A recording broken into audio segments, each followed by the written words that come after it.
કાવ્ય 8 ચરણોમાં.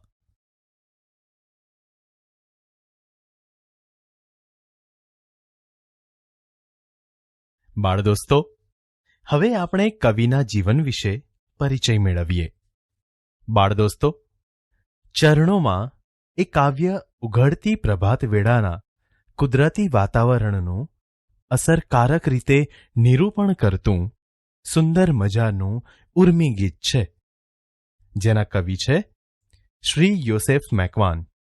તેમનો જન્મ 20મી ડિસેમ્બર 1940ના રોજ અમદાવાદમાં થયો હતો. તેઓ ખેડા જિલ્લાના માતર તાલુકાના માલાવાડા ગામના વતની હતા. કવિ શ્રી યોસેફ મેકવાન અમદાવાદમાં આવેલી ચિમનલાલ નગીનદાસ વિદ્યાલયના શિક્ષક હતા. તેમણે સ્વગત અને સૂરજનો હાથ જેવા કાવ્ય સંગ્રહો તથા અલખના અવસર જેવા ગીત ગઝલ સંગ્રહો આપ્યા છે. આ ઉપરાંત તેમણે ડિંગ ડોંગ, પમરાટ, કલરવ જેવા બાળકાવ્ય સંગ્રહો પણ આપ્યા છે, જેના કારણે એમને વર્ષ 2013માં કુમાર સુવર્ણચંદ્રક પુરસ્કાર મળ્યો છે. બાળદોસ્તો, ચરણોમાં એ ઉર્મી ગીતમાં કવિએ કુદરતની સુંદરતા અને તાજગીનો અનુભવ આપણા સુધી પહોંચાડવાનો પ્રયત્ન કર્યો છે. બાળદોસ્તો, હવે આપણે કાવ્યનું શ્રવણ કરીએ.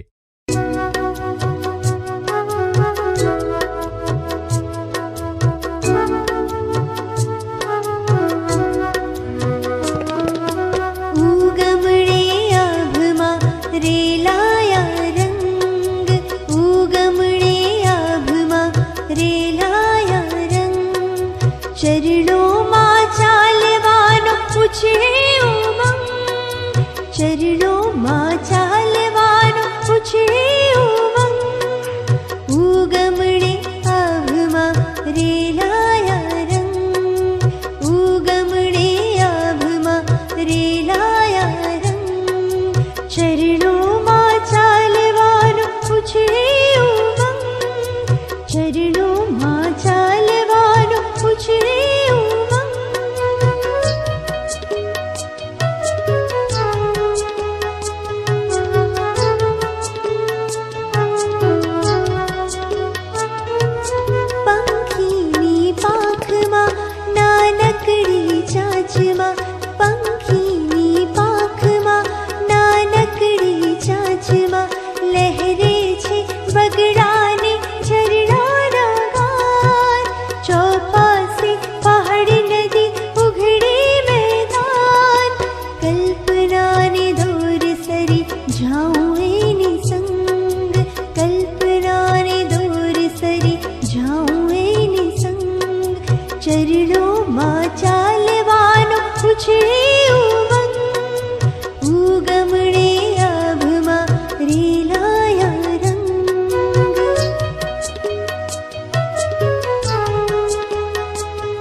બાળદોસ્તો, હવે આપણે કાવ્ય પંક્તિઓના ગાન સાથે સમૂહ ગાન કરીએ.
બાળ દોસ્તો, હવે આપણે કાવ્ય પંક્તિઓ જોઈને સમૂહગાન કરીએ.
બાળ દોસ્તો, હવે આપણે કાવ્ય પંક્તિઓ વાંચીને સમજીએ. ઉગમણે આભમાં રેલાયા રંગ, ચરણોમાં ચાલવાનો ઉછળે ઉમંગ. સમજૂતી. કવિ કહે છે, પૂર્વ દિશામાં સૂર્ય ઉગી રહ્યો છે અને તેના કિરણો આકાશમાં રંગ ભર્યા પ્રસરી રહ્યા છે, અને તેથી ચાલવાનો અદમ્ય ઉત્સાહ મારા મનમાં જાણે કે ઉછળી રહ્યો છે. પંખીની પાંખમાં નાનકડી ચાંચમાં લહેરે છે વગડાને ઝરણાના ગાન, ચોપાસે પહાડ નદી ઉઘડે મેદાન. સમજૂતી. કવિ કહે છે, સૂર્ય ઉગતા જ જાણે મને નદી અને પર્વતની ચારે બાજુએ આવેલા વિશાળ મેદાનો સ્પષ્ટ દેખાઈ રહ્યા છે, તથા વેરાન પ્રદેશના ને ઝરણાના ગીતો પક્ષીઓની પાંખમાં અને તેની ચાંચમાં લહેરાઈ રહ્યા હોય એમ મને દેખાય છે. કલ્પનાને દોર સરી જાઉં એની સંગ, ચરણોમાં ચાલવાનો ઉછળે ઉમંગ. સમજૂતી. કવિ કહે છે, આવી સૂર્યોદયની કલ્પના કરતા કરતા હું એના સંગે પહોંચી જાઉં છું, અને તેથી ચાલવાનો અદમ્ય ઉત્સાહ મારા મનમાં જાણે કે ઉછળી રહ્યો છે. દૂર અને પાસમાં લીલેરા ઘાસમાં ધરતીની મહેક પીતો વાયુ ચકચૂર, ઝાકળમાં ઝીણેરા કિરણોના સૂર. સમજૂતી. કવિ કહે છે, ઝાકળમાં સાવ ઝીણા સૂર્યના કિરણોથી દૂર અને નજીકમાં દેખાતા લીલાછમ ઘાસમાં પવન જાણે કે ધરતીની સુગંધ પીતો હોય એમ મને દેખાય છે. મન એમાં આળોટે મારી છલંગ, ચરણોમાં ચાલવાનો ઉછળે ઉમંગ. સમજૂતી. કવિ કહે છે, આવું સુંદર દ્રશ્ય જોઈને એમાં મારું મન જાણે કે લાંબા લાંબા કૂદકા મારતું હોય તેમ આળોટવા લાગે છે, અને તેથી ચાલવાનો અદમ્ય ઉત્સાહ મારા મનમાં જાણે કે ઉછળી રહ્યો છે. ભાષા સજ્જતા. બાળદોસ્તો, આજે આપણે પ્રાસયુક્ત શબ્દો વિશે જાણકારી મેળવીએ. બાળદોસ્તો, તમે નાના હતા ત્યારે આ ગીત તો જરૂર ગાયું જ હશે. વાર્તા રે વાર્તા, ભાભો ઢોર ચારતા, ચપટી બોર લાવતા, છોકરાને સમજાવતા. એક છોકરો રીસાયો, કોઠી પાછળ ભીંસાયો. કોઠી પડી આડી, છોકરાએ ચીસ પાડી, અરરર માડી. બાળદોસ્તો, તમને આ બાળગીત તો યાદ છે ને? તમને આ ગીત કેમ યાદ રહ્યું એ ખબર છે? કેમ કે આ ગીતમાં વાર્તા, ચારતા, લાવતા, સમજાવતા, રીસાયો, ભીંસાયો, આડી, પાડી અને માડી જેવા પ્રાસવાળા શબ્દો વપરાયેલા હતા. બાળદોસ્તો, આ પ્રાસયુક્ત શબ્દો એટલે કાવ્યની પંક્તિને અંતે સરખા ધ્વનિવાળા શબ્દો, જેનાથી કાવ્યમાં પ્રાસ રચતા કાવ્યની મધુરતા વધે છે અને એ કાવ્ય આપણને હંમેશા યાદ રહી જાય છે. જેમ કે રેલાયા રંગ, ઉછળે ઉમંગ, પંખીની પાંખમાં, નાનકડી ચાંચમાં, દૂર અને પાસમાં, લીલેરા ઘાસમાં, વાયુ ચકચૂર, કિરણોના સૂર. બાળદોસ્તો, અહીં તમે જોશો કે રંગ ઉમંગ, પાંખમાં ચાંચમાં, પાસમાં ઘાસમાં અને ચકચૂર સૂર જેવા સરખા ધ્વનિવાળા શબ્દો કાવ્યની પંક્તિને અંતે વપરાયેલા હોવાથી અહીં કાવ્યમાં પ્રાસ રચાતા કાવ્યની મધુરતા વધે છે અને આ કાવ્ય સહેલાઈથી યાદ પણ રહી જશે.